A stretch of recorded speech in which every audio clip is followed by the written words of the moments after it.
This is St. Louis on the Air from St. Louis Public Radio. I'm Elaine Cha. Chris Dunn has spent more than 30 years in prison for murder. His case is remarkable for several reasons. For one, the two witnesses who identified him as a killer in 1990 both recanted later. That's key because their testimony led directly to Dunn's conviction, which has never been tied to physical evidence.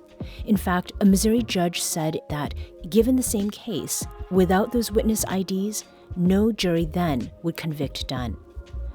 Another reason Chris Dunn's case stands out is that two St. Louis prosecutors have agreed Chris Dunn is innocent. First was Circuit Attorney Kim Gardner. In May 2023, she announced she'd seek to vacate Dunn's conviction. But just days after that, Gardner resigned from her position and threw Dunn's case into doubt as Gabe Gore took up leadership of a circuit attorney's office in disarray. 10 months passed. Then, on February 7th, Gore announced what his own review of the case found, that he believed Chris Dunn was innocent and that he worked to free Dunn by vacating the murder conviction of 1991. Chris Dunn spoke with St. Louis on the Air producer Danny Wysentowski from the South Central Correctional Center in Licking, Missouri, just days after Gore's announcement. Danny began by asking Chris Dunn to describe what it was like to get news for the second time that a St. Louis prosecutor agreed he was innocent. I can remember coming in from the yard, and we had just ended programs. And I called Kira, and as I was talking to my wife about 5 minutes, she got a phone call. And the phone call, she asked me to hold on for a second. And apparently, it was a reporter who contacted her. And during that course of that, she clicked back over and started crying. And I wasn't sure why. And I asked her what's wrong. And she stated that she just got the news that they just vacated or moved to vacate the sentence. So I was kind of taken aback about it. So I asked her who moved to vacate it. And she stated that the Circuit Attorney of the City of St. Louis, Gabe Gore, he moved to vacate my conviction. And I was like, wow. It was hard for me to express myself because, to be honest with you, I've been down this road before. And I wasn't sure what to expect. And after Judge Hickel made his determination, and still I sat in prison 5 years after that. And then after Kim Gordon made her determination that I was innocent, and still I sat in prison after that. And now the new circuit attorney for the city of St. Louis made the same exact judgment, but with a little bit more from my understanding. Let me ask you about that point you brought up. This is the third time you've gotten this kind of news. Are you feeling maybe more protective of your feelings or your expectations? I have to be protective of my feelings because if I choose not to, then I will be denying myself. Or better yet, it's like trying to visualize hope being introduced to justice. If the two ever met, what would they say to each other if they saw me? I never saw justice before. I never seen hope. So I wouldn't know what the two looked like if they were staring at me dead in my face. And to sit in prison after hearing it for the third time, to vacate, is a relief, sure. But I still have to live in prison with the uncertainty that I may possibly die in prison because we just got over one of the largest hurdles, but we haven't reached the finish line yet. You know, Chris, it strikes me that the experience of people who are in your position, a lot of times, you're not in control of the timing of things. So much about the justice system is out of your hands. For someone who has had to deal with a justice system that takes so many tools away from you, to have what happened with Gardner and then to have that taken away for another set of just, a chaotic series of events that you didn't control, what does that feel like? How do you maintain some strength after that kind of reversal? Wow. Wow. Mm. I grew up in the inner city of St. Louis, in a Wells Goodfellow neighborhood. But I also grew up in a home, with both my parents and three sisters. But I grew up with an extended family. My whole community was my family. I have seen more hurt. I have felt more hurt and seen more drama than an average child. So not to say that I was conditioned to endure. What happened to Kim Gardner was very unfortunate. And it was something, like you said, I had no control over. All I could do, sir, is at that time is focus on what I could control. And that was my emotions. I knew from all the disappointments in the past, from childhood till now, I could not rely on the system to do the right thing at that moment, especially when so much was going on. Every day that I wake up, above this ground, is a day that I have to say that I'm blessed. There's another day that I have to continue to fight to get home to those that I love, and there's those who have stood and fought with me, those who still believe that I am completely innocent. I can wake up and be bitter if I wanted to, but what would it get me? What would it get me? Probably the ass egg, probably the hole. It would not get me back out of society because my better judgment would be clouded. So I have to focus on what is the greater picture now. And that's to visualize myself with my family. You said earlier that the truth and justice are like two people you haven't met. And it strikes me that Kira has been both of those people in a lot of ways to you and to this effort. Is that fair to say? Is she and other people taking up that truth and justice that you've not gotten out of the system? Kira, my wife, has to be probably one of the most strongest people I have ever met in my life. And I often tell her that she's the wind beneath my wings that lifts me higher. She's the strength that helps lift me up when I've fallen. We often, however, go back and forward. We don't agree on everything. She may have a better faith in the system or a better belief in the system than I do. But as long and until I am free, I cannot sit here and honestly tell you that I can have trust in the system. Not until I am free. I'm just one of probably hundreds or even thousands of inmates who have been convicted of crimes that we did not commit. But I am just a one case, one in which the truth has finally come out by those whom it was originally told the lie. So it's only right now that I be awarded my due justice.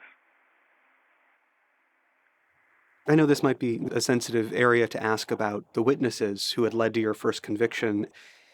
Is there anything that you can tell us of how you feel about what they've gone through and the fact that they have recanted? Can you imagine? Can you imagine being 12 years old and being shot at and then turning around and have to be told by a friend to lie? then a year later, being told or influenced to lie by the police or the victim's mother, then stating that you didn't want to testify because you wasn't sure originally, but you would continue to be coerced. That was a child, a kid. I remember what I was like when I was 12 years old. I remember the life that I had, the innocence that I lived, but also what I've endured.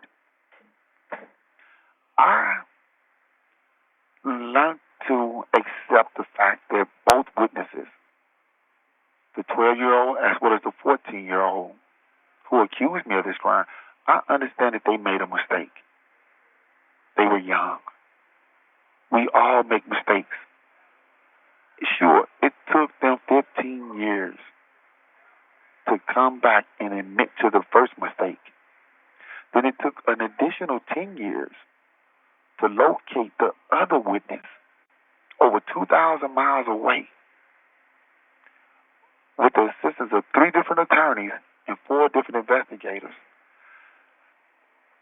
It hurted to hear them say that I was guilty of a crime that I didn't do, or that I committed a crime that I didn't. But it kind of soothed my soul to hear them say why they lied, because that's all I ever really wanted to know. Why would they lie on someone like me? Out of anyone in the neighborhood, especially someone like me.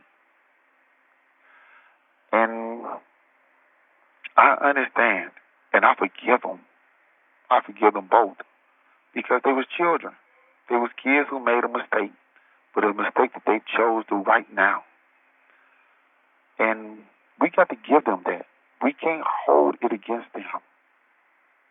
We all have to learn to let go and move forward. The past is only going to hold us back.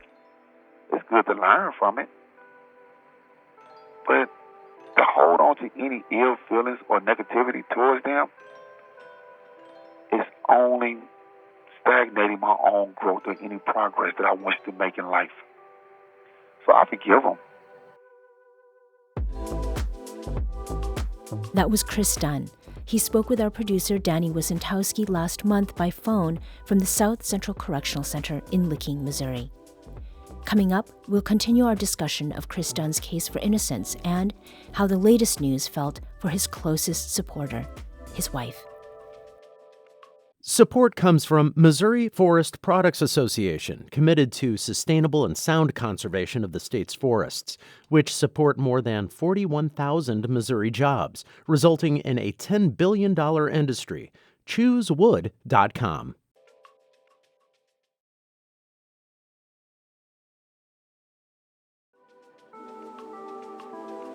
Welcome back. To talk about the developments in this case, I'm joined now by Chris Dunn's wife, Kira, who has spent decades advocating for her husband's innocence. Kira, welcome back to St. Louis on the Air. Thank you so much, Elaine. Happy to be back. Also here is Rachel Weston, managing attorney at the Midwest Innocence Project. Rachel, thank you for being here as well. Thank you, Elaine. I'm happy to be here. So, Kira, what was it like to get the news that Circuit Attorney Gabe Gore would move forward with this process to vacate your husband's conviction? Oh, it was overwhelming.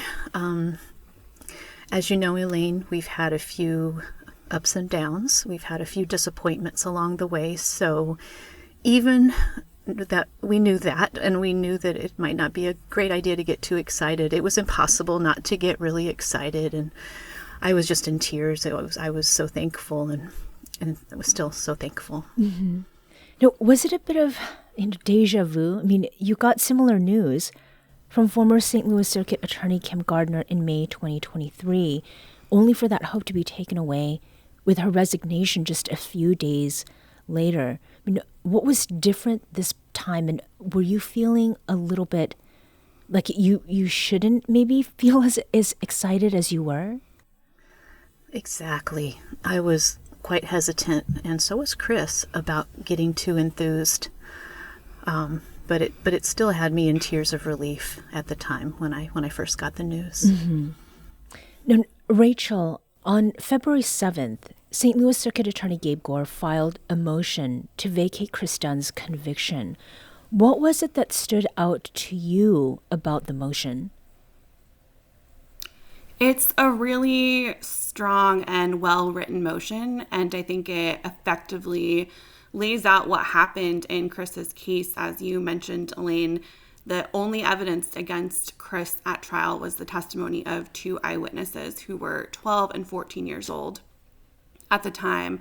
And the motion really talks about why those identifications were unreliable, and the fact that both of those eyewitnesses have since recanted that testimony.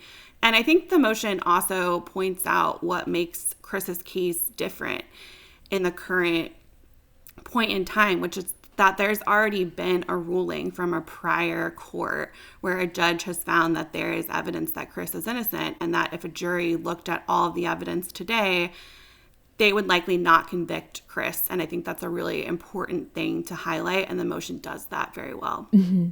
And you had said that the motion that was filed by Gabe Gore, that it is particularly strong. I mean, former Circuit Attorney Kim Gardner, she filed a motion as well.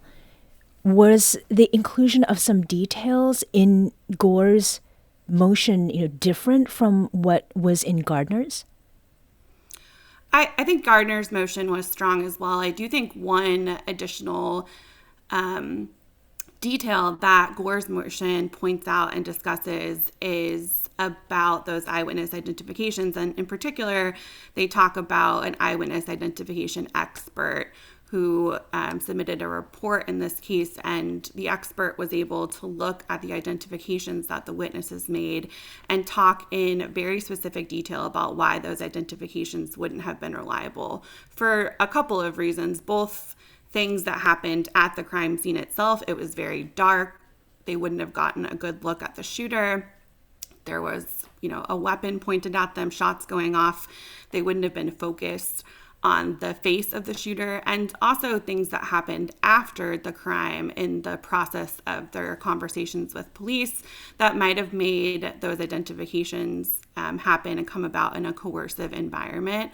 And I think the inclusion of discussing the expert witness and what she can opine on is an additional strength of this motion. Mm-hmm.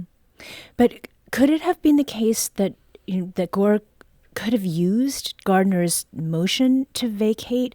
I mean, would that have been sufficient, even with this extra bolstering that you're describing in Gore's motion?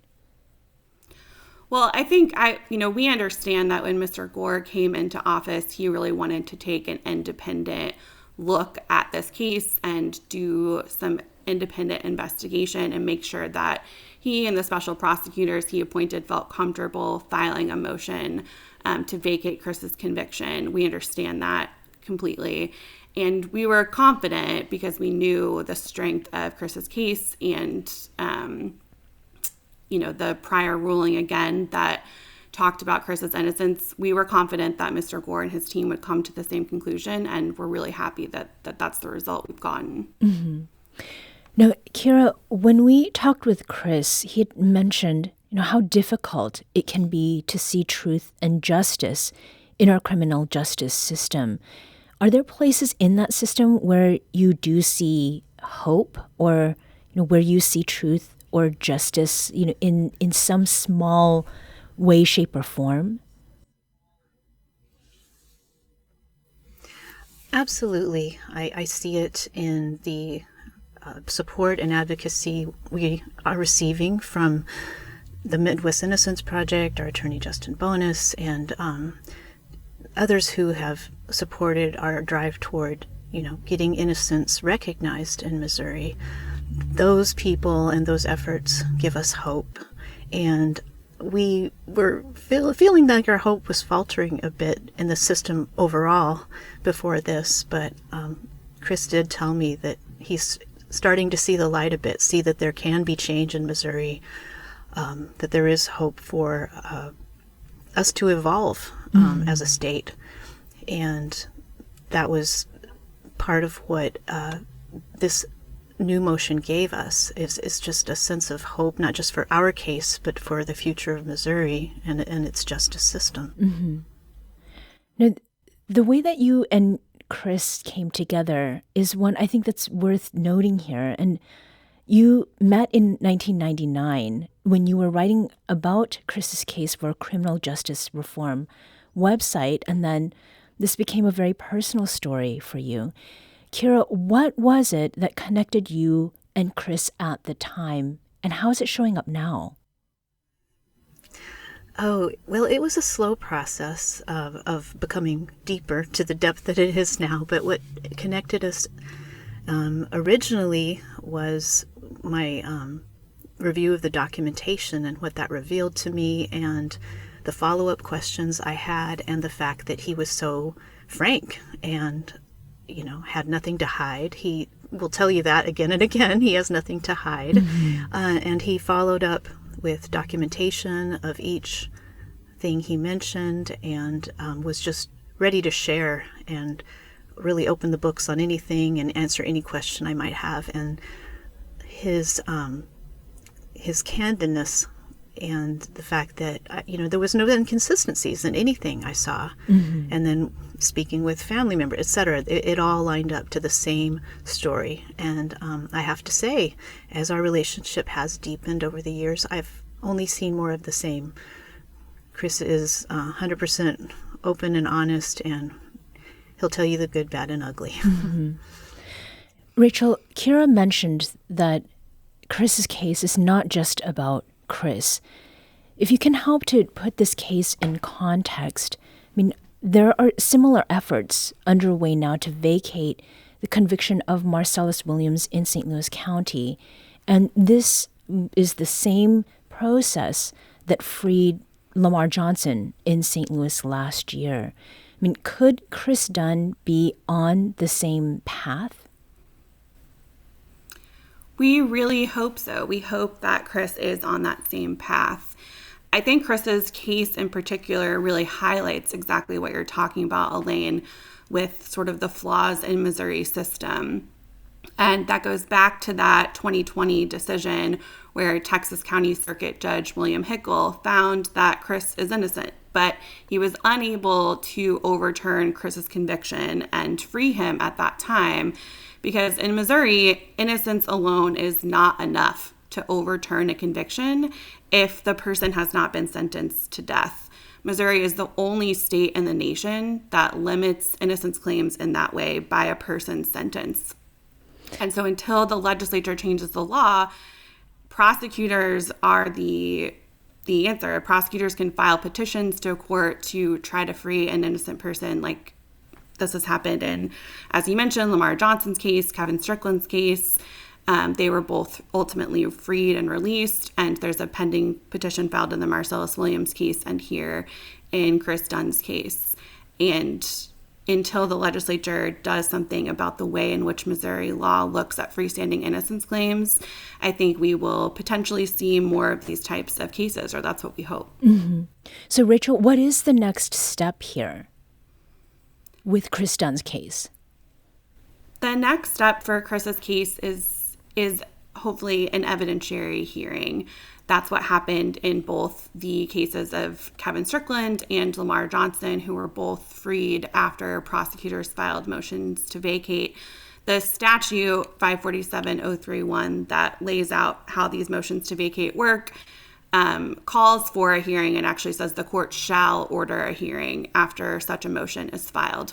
Mm-hmm. And so the next step would be that hearing is scheduled and the hearing takes place. All of the evidence is presented, the evidence that Mr. Gore and his office have laid out in the motion. And then hopefully we get the same result as in Mr. Strickland and Mr. Johnson's case, where Chris would ultimately be released. In those cases, it took around 4 to 6 months from the time the motion was filed until they were released. Mm-hmm. So, Kira, when we spoke in the past, you talked about preparing for Chris to walk free. Is there anything that you will add to the set of clothes that you have prepared for him when hopefully you hear the news that that the conviction has been vacated? Right. Well, it turns out there are no tailors in prison. So we've gotten conflicting measurements over the years. So I went out and bought a set of clothes for one measurements, and it turned out it wasn't right. And so we've been going back and forth a bit with that. But I've tried to think of everything, Elaine. I don't think I have much more to add.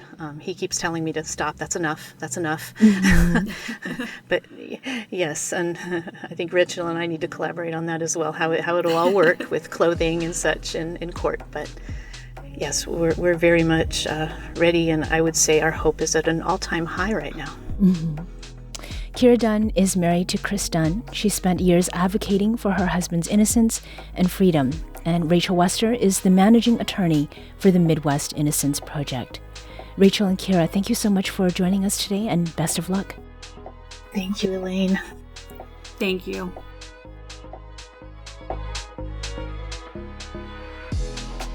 This episode was produced by Danny Wissentowski. Audio engineering and podcast design by Aaron Dorr. Our executive producer is Alex Hoyer. St. Louis on the Air is a production of St. Louis Public Radio. Understanding starts here. St. Louis on the Air proudly supports local artists by using music from Life Creative Group. Do you find yourself regularly listening to episodes of St. Louis on the Air? Suggest us to a friend you think might enjoy our conversations, and leave us a review and rating on Apple Podcasts on the App Store. It's the simplest way to help people discover our show. Thank you. St. Louis Public Radio is a member-supported service of the University of Missouri St. Louis.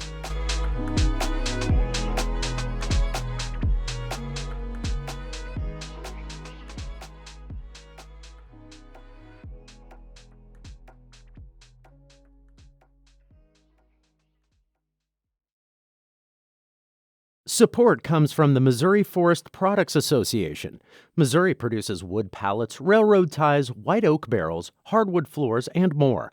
Details on the variety of products made in the state are at choosewood.com.